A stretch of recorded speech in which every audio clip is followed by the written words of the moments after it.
सोलापुरात आसाराम बापूंच्या समर्थनार्थ सकल हिंदू समाज रस्त्यावर मोठ्या पदयात्रेने वेधले लक्ष.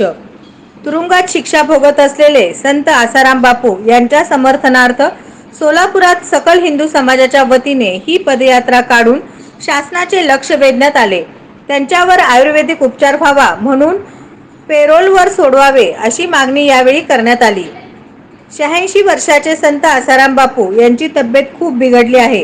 त्यांना हृदयात ब्लॉकेज आहेत. त्यांना जोधपूर AIIMS या ठिकाणी उपचार चालू आहे, पण तिथे नीट उपचार मिळत नाही. त्यांना आयुर्वेदिक उपचार पद्धती लागू होते. वारंवार मागणी करूनही एखाद्या आतंकवाद्यापेक्षा वाईट वागणूक त्यांना मिळत असून उपचारासाठी सुद्धा कोणतीही मुभा त्यांना मिळत नाही.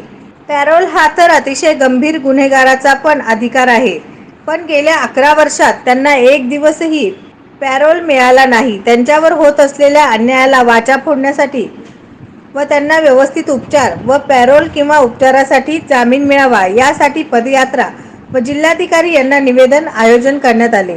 ही पदयात्रा 4 पुतळा, सिद्धेश्वर पेठ ते जिल्हा परिषद या मार्गाने होती.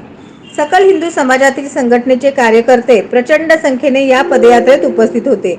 त्याचबरोबर पूर्ण जिल्ह्यातून साधक परिवारही मोठ्या संख्येने उपस्थित होता. त्यात प्रामुख्याने श्री शिव प्रतिष्ठान, हिंदू राष्ट्र सेना, श्रीराम जन्मोत्सव समिती, सनातन संस्था, हिंदू जागरण मंच, अखिल भाविक वारकरी मंडळ, हिंदू महासभा, ओम साई प्रतिष्ठान, विश्व हिंदू परिषद, बजरंग दल यांनी यासारख्या अनेक संघटनांनी यामध्ये सहभाग घेतला.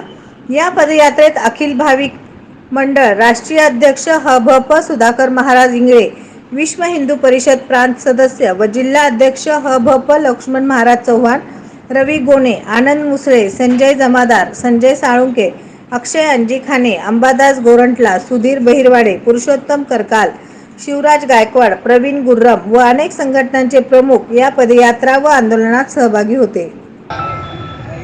साधू संतांवर जे होत असलेल्या आपल्या भारत देशावरचा अन्याय आहे ते थांबवण्यासाठी गेले अनेक वर्षापासून संत श्री आसाराम बापू यांचे साधकांनी गेल्या 11 वर्षापासून बापूंचा जामीन अर्जासाठी धावपळ करतात. त्यांना जामीन होत नाही. आताच आमच्या जिल्ह्यामध्ये सांगितले की त्यांना परोळ मिळत नाही, म्हणजे एकही सुट्टी मिळाला नाही 11 वर्षात. एखाद्या जिहादी अतिरेक्याला जामीन मिळवण्यासाठी रात्री 1:30 वाजता 2 वाजता कोर्टाचे दरवाजा उघडले जातात. यापेक्षा तरी अतिरेकी आमचे आसाराम बापू नाही आहेत.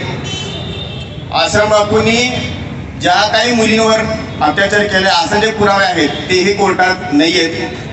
आणि रविदादा म्हटल्यासारखं एका अर्थी झाल्यावर दुसऱ्या अर्थी तक्रार देखील नोंद केला जात नाही, पण इथे एका राज्यातून दुसऱ्या राज्यात जाऊन ते लोक तक्रार करतात. या सगळ्या गोष्टीचं जर आपण सारांश बघितलं तर एक विदेशी षडयंत्र आहे असं सगळ्यांना माहीत आहे.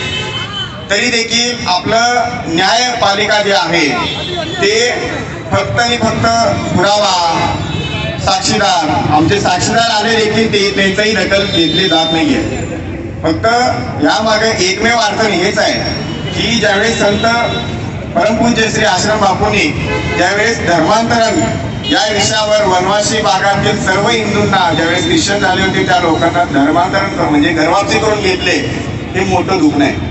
ज्यावेळेस आमची जे भारतातली युवा पिढी आहे ते व्यसनाधीन होत होते, व्हॅलेंटाईन डे सारख्या गोष्टीमध्ये दुसऱ्याच्या मुलीच्या प्रेमापोटी ज्यावेळेस गुडघ्यावर बसत होते त्या लोकांना थांबवून या देव, देश आणि धर्म कार्यासाठी त्या मुलांना त्यांनी प्रेरित केले, हे त्यांचा दोष आहे.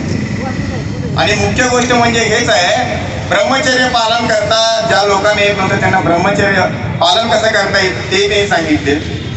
ज्या मुलांनी आई वडिलांचा एकही ऐकत नव्हते त्या मुलांना आई वडिलांचा पाद्यपूजा करणं हे कसं केलं जातं हे शिकवले, हे आमचे संत आहेत. म्हणजे आश्रम बापूंचे जे सगळे दोष आहेत, त्यांनी जे हिंदू समाज, हिंदू धर्म, देश टिकवण्यासाठी जे प्रयत्न केले ते विदेशी लोकांना हे पचत नव्हतं, हे रुचत नव्हतं. म्हणून यांना कुठल्या ना कुठल्या कारणामध्ये अडकवायचं होतं. म्हणून एक गलिच्छ कारण दाखवून त्या मुलीला समोर करून त्यांनी खोटे गुन्हे दाखल केलेत. आणि त्यावर जर आपण खरोखरच असं चिंतन केलं तर एखाद्या अतिरेक्याला जर सुट्ट्या मिळत असतील, एखाद्या नेत्याला सुट्ट्या मिळत असतील, पण आश्रम बापूंना का मिळत नाही हो?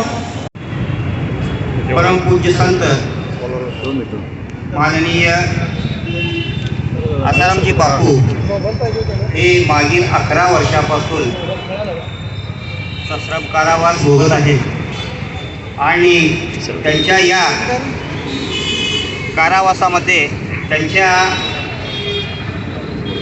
त्या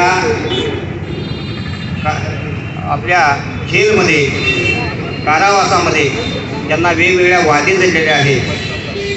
एखाद्या कैद्याला, बलात्कार्याला किंवा गुन्ह्याला सुद्धा पेरोल दिला जातो आणि आपल्या या संतांना जाणून बुजून ना पेरोल दिला जातो, ना जामीन दिलं जातं, की सजामध्ये सूट दिली जाते।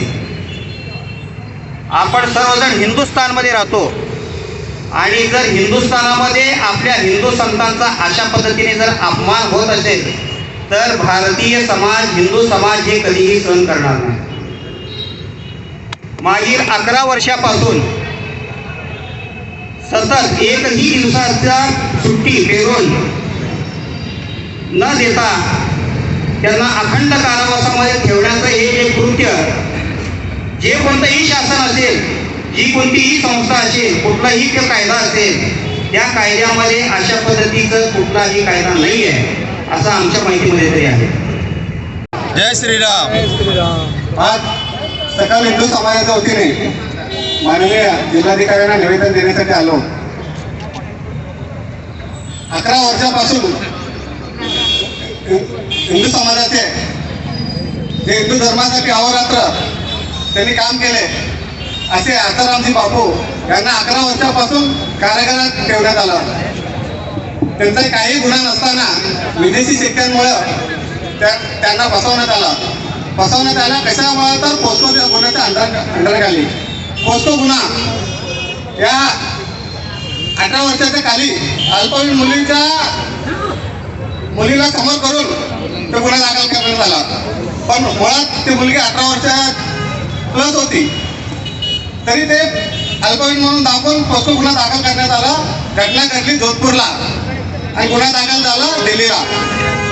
आपल्या सर्वसामान्य लोकांना जर एका हद्दीतला गुन्हा एका हद्दीत झाला तर दुसऱ्या हद्दीतला स्टेशनमध्ये ते दाखल केले नाहीत का, म्हणजे या नवनवीन बातम्या पाहण्यासाठी SB न्यूज चॅनलला लाईक करा, शेअर करा, सबस्क्राईब करा।